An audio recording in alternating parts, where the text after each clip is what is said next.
Alright everybody, we're going to finish up the anatomy for the fetal pig. So we're going to look at the reproductive stuff. And so this gets pretty exciting because you get two different sections to look at. You get the male and the female side.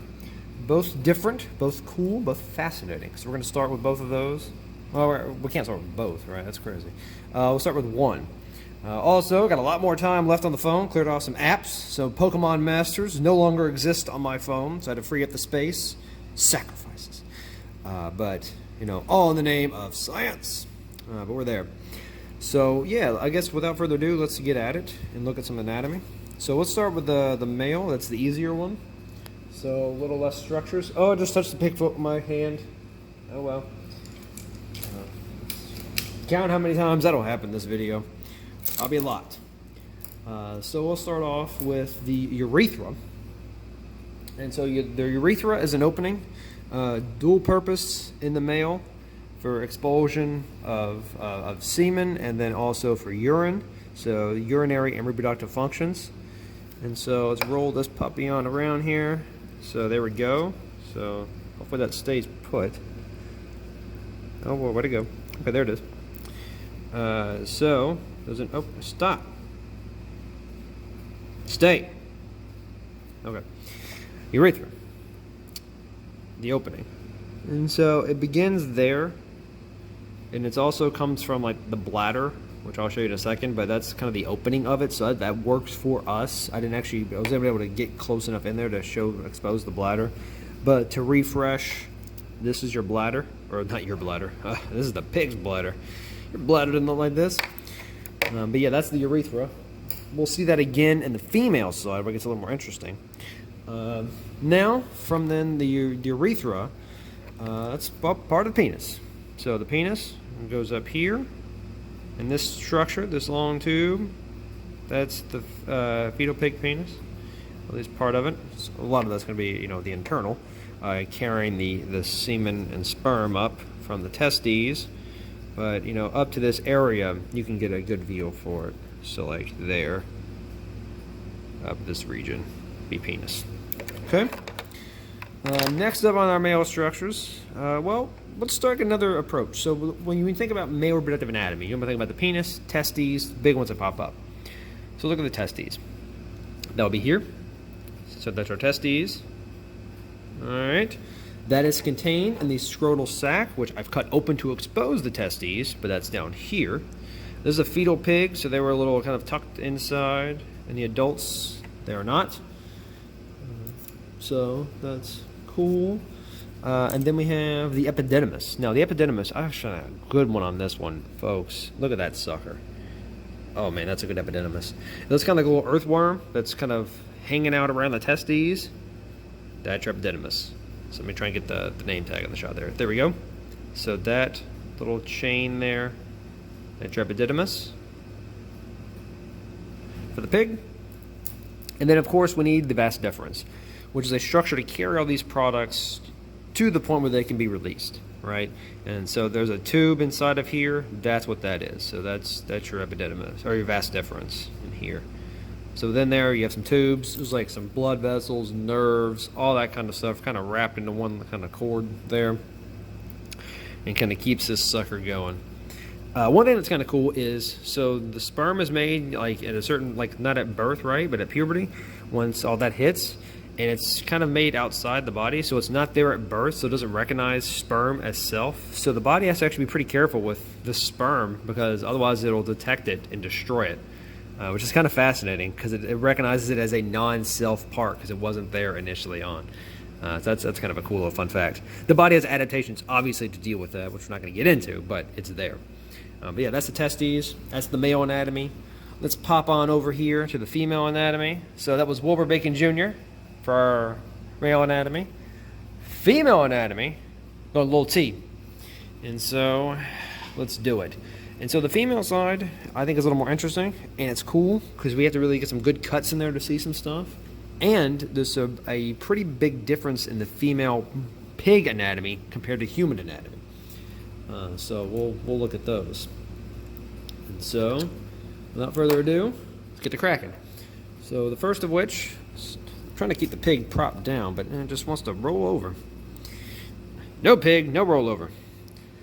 So we'll start off with the genital papilla. This one's pretty easy. Genital papilla, it's this thing right here. And so it's this the outward protuberance in this area. That's the genital papilla. If we manipulate that, you can see the opening down there.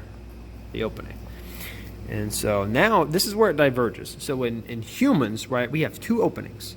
You have the urethra opening, and then you have the actual vaginal opening leading into the reproductive side, and the urethra opening leading to the urinary side. Pigs, it's different. They have one opening. And the inside, they actually have a new structure called the Urogenital Sinus.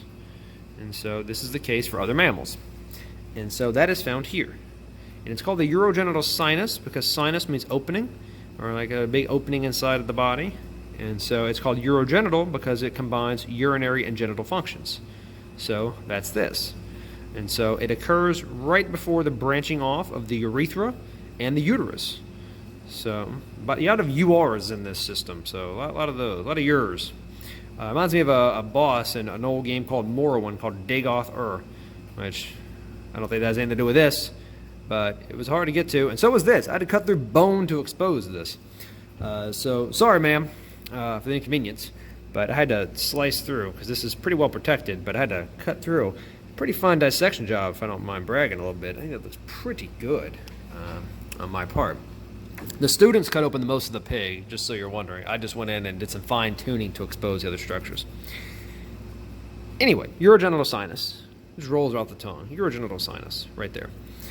And then, after that, we have the branching, where you have the urethra, which carries in urine from the bladder. So you can see the bladder right there. Then we have this tube. That tube is the urethra. And that'll carry down and then dump the urine products into the urogenital sinus. But that's urethra right there. Notice the difference there compared to the male. And then in humans, of course, the urethra will lead directly into an opening outside the body. This one dumps inside the body. And then we have the uterus. And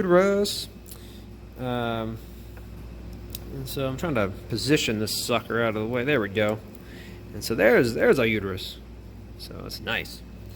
And so there's the uterus right there. So it's pointing to the uterus now. And so that's the other extension. Okay, uterus. Then we have uterine horns found here. And these are these branchings that come off of here of the uterus, and that leads down to an oviduct leading to an ovary, and then on this side it'll be another oviduct leading to another ovary. But that's our uterine horns down there, right there. See that moving.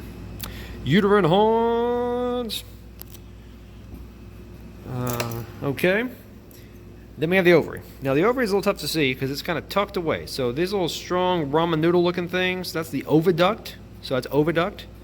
The ovary is inside of there. It's tough for me to spot at this point because it's a tricky one. That looks like it there. I keep touching this pig's foot. My hand holding the camera. But that's kind of ballparkish ovary. I'm hesitant to get too close, but alright. That's ovary. But don't you worry. If you'd like a better view of it, I took the other one out. So let's check this joker out over here. Boom! Ovary. So there it is. Ovary. Point. Zoom. There we go. That's your ovary. I'm sorry if this is jarring. I do notice this. It's a little weird. Keeps focusing in and out. Okay, but that does finish up the anatomy. It also sucks for the umbilical cord, for you to know. Don't worry about it. Those have been kind of severed at this point, not removed. But over here, it'd be this structure around here. So these are the arteries that deal with, and the veins that deal with that. They surround the bladder. They kind of just pop up out here. So this would essentially be the umbilical cord. But that's the pig dissection. I think this is a fun one. I hate y'all didn't get to do it in person, but if you take another class, you'll get a chance to. Pigs are used a lot for mammals because, I mean, they're a pretty good approximation for, our anatomy. So this is a good one. This is pretty similar to how ours looks on the inside of the body. Some changes, we don't have the 7 lobes of lung or anything. We got some stuff there. So yeah, not bad. There'll also be some handouts with some pictures on there, so make sure you fill those out. And it was fun. So yeah, I hope you enjoyed the videos, and good luck on the second practical. See you. Peace.